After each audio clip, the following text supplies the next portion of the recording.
The Sega Mega Drive / Genesis is a system that needs no introduction. Taking the gaming world by storm in the late 80s and early 90s, well, in the West at least, Sega's 16-bit powerhouse was home to an excellent library of games across many genres. Looking around the good old internet will reveal plenty of best or underrated lists, but what if you know nothing about the system? What if you weren't into gaming at the time, or only had the competition? Where do you start? Well, this is the video for you. You are watching The Good, The Bad and The Retro. My name is Mr. O, and this is 10 Sega Mega Drive games for newcomers.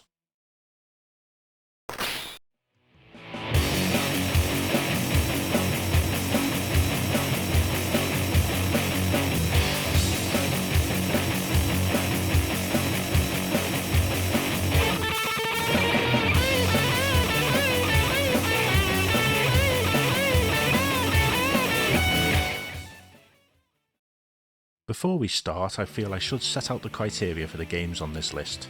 I wanted to include games that were great, obviously, but they also needed to be easy to find and not cost £11 billion. There's no sports games, because there are so many great ones that sports could easily have their own video. And finally, there's no RPGs, as that is not really a genre I'm into, or at least I wasn't at the time, so it will probably be best you listen to somebody who is for those. Right, let's crack on. The first game I want to talk about, and surprising precisely nobody, is Sonic the Hedgehog 2.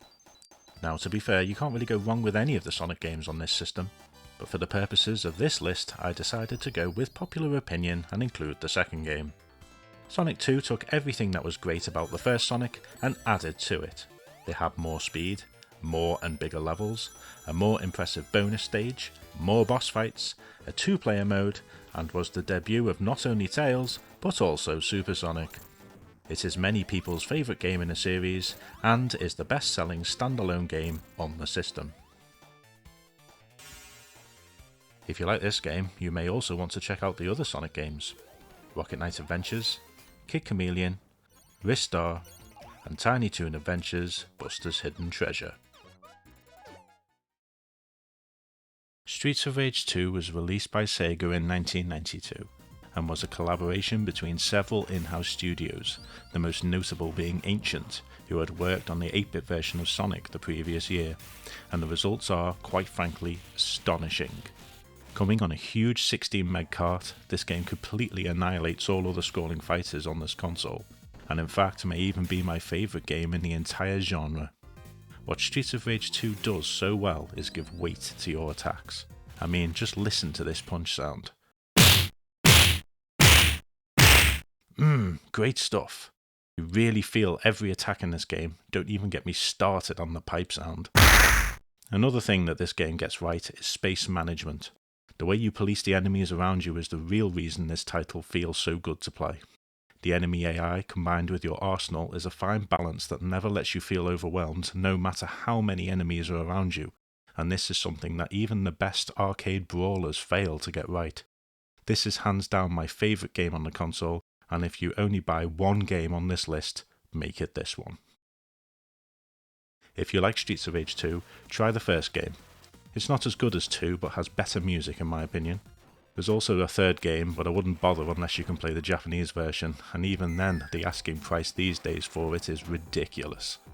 Other good Mega Drive brawlers include Golden Axe, Maximum Carnage, Hyperstone Heist, and The Punisher, although for that last one you'll probably need to remortgage your house. Next on the list is the follow-up to the rather excellent Micro Machines, that was released by Codemasters in 1994. Adding better graphics, more variety, more modes, and the ability to plug 2 controllers directly into the cart for up to 8-player party games, it absolutely blows my mind that this game was only released in Europe. The game will work on an NTSC console though, although it runs far too fast, as you can see from this footage here. This makes some of the later stages next to impossible to stay on the course on a non-PAL console.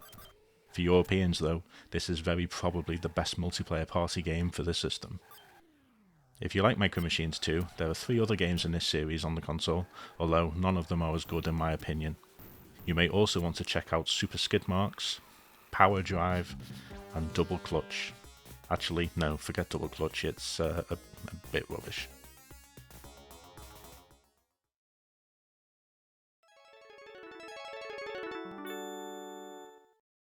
If you're into gaming in the 90s, you will almost certainly have been exposed to Street Fighter II at some point. Completely revolutionising the fighting genre and prompting a slew of imitators of varying quality, Street Fighter II was an institution back in the day and was ported to pretty much every system known to man. The Mega Drive got two versions of the game, and whereas both are worth your time, I have gone for the later released Super Street Fighter II. It has everything Special Champion Edition has, along with 4 extra characters, 4 extra stages, and worse music. It's worth noting that a 6-button controller is absolutely essential for playing this game, and it's an absolute blast with friends that still holds up well today.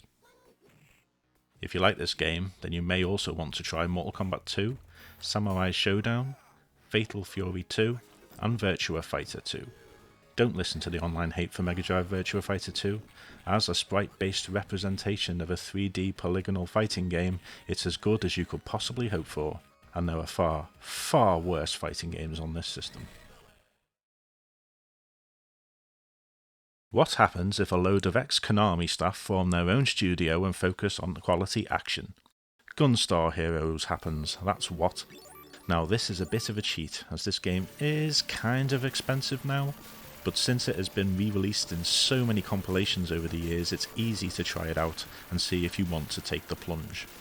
A fine example of run and gun action, this game never lets up and really pushes the Mega Drive to its absolute limit, with all kinds of graphical effects previously thought impossible on the console. Offering a decent challenge and loads of variety, you can't really go wrong with this one. It had a sequel on the Game Boy Advance, which is also excellent.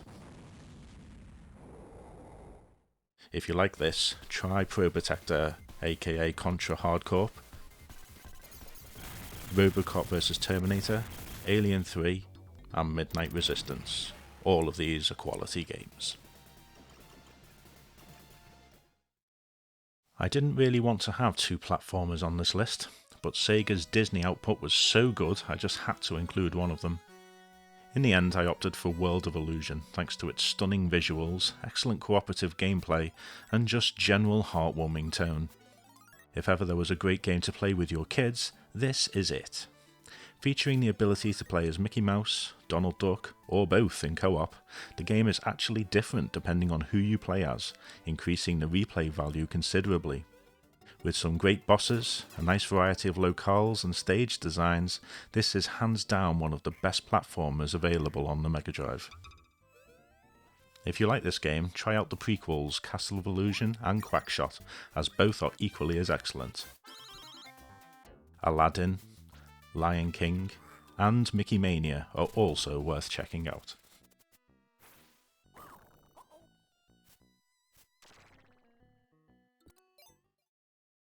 Next up is another Mega Drive staple, the brilliant Road Rash 2. Taking the template established by the also excellent original Road Rash, adding a split-screen 2-player mode, a chain weapon, nitro boosts, and the ability to fight the police, this really was one of the best arcade-style races money could buy. The gameplay was straightforward enough: race against 14 other racers across various US locations, earning money to buy better bikes. Seems rather stock so far, right? But here's the thing. In Road Rash you can punch and kick the other riders, knocking them off their bikes, and even use weapons such as clubs and chains. There is nothing quite like the feeling of tearing it up with the police right on your tail, while dueling several other riders, all whilst weaving in and out of the traffic. All other motorbike-based games seemed very boring after playing this. While recording footage for this, I kept getting knocked off my bike right before the finish line. Then, on the final race, this happened. Revenge is sweet. If you like Road Rash 2, then try the first game and Road Rash 3, although, to be honest, they're all basically the same. You may also enjoy Lotus 2 and Super Hang-On. What set the Mega Drive apart in its early years was its rather excellent portfolio of arcade ports. Games from Data East, Capcom, and of course Sega themselves gave the good old Mega Drive a reputation as the place to be for great arcade conversions. Many of those great arcade ports came from Capcom, although many of these were actually ported by Sega themselves, and my pick of the bunch has to be Mechs. Pitched as a sequel to 1985's Commando, the arcade version of Mechs was a frenetic 3-player top-down shooter that completely blew away other similar games at the time. The Mega Drive port sadly is only a 1-player game, but otherwise is an absolutely spot-on conversion, with all the stages, music, and visuals pretty much intact. Sega even took things a step further by adding a whole new game mode with new levels and music, along with the ability to recruit new mercs to your squad with their own stats and weapons. This addition is so good in fact that it makes the Mega Drive port superior to the arcade in my opinion. As far as arcade action games go, this one should not be missed. If you like Mechs, then I have to say that there aren't that many games like it on the Mega Drive. The only ones really that are even remotely similar are Caliber 50, the Chaos Engine, and I dunno, Crackdown? Yeah, actually, play Crackdown, as I think it's underrated and it needs more love.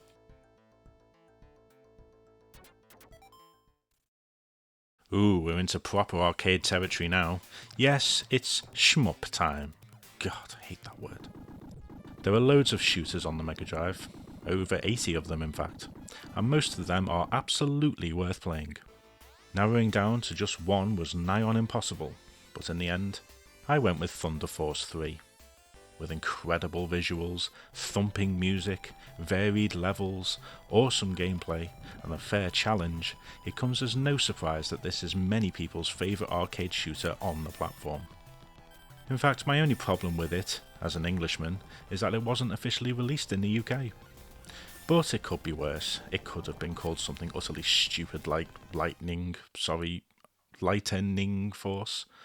Ugh, what were they thinking? If you like Thunder Force 3, try Lightning Force. Sorry, I mean Thunder Force 4. To be honest, it's probably even better. Other shmup highlights include Musha, Gynog, Glay Lancer, Hellfire, Truxton, Empire of Steel, Raiden Trad, Elemental Master, Fire Shark, Biohazard Battle, Aero Blasters. The final game I want to talk about is the isometric helicopter shooter Desert Strike. Released right at the tail end of the Gulf War, it was perhaps not in the best of tastes, but regardless is a fairly remarkable game that successfully combines arcade action with a bit of strategy. Each area is split into missions that must be completed whilst managing your ammo and your fuel. Planning your routes and saving the big Hellfire rockets for only the toughest foes is the key to success.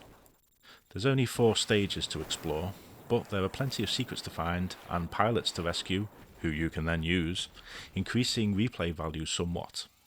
To be fair, the sequel Jungle Strike is better than this game in pretty much every way, but I'm a big believer in starting at the beginning of a series wherever possible. I mean, there's barely any sequels in this list. Nope, hardly any at all.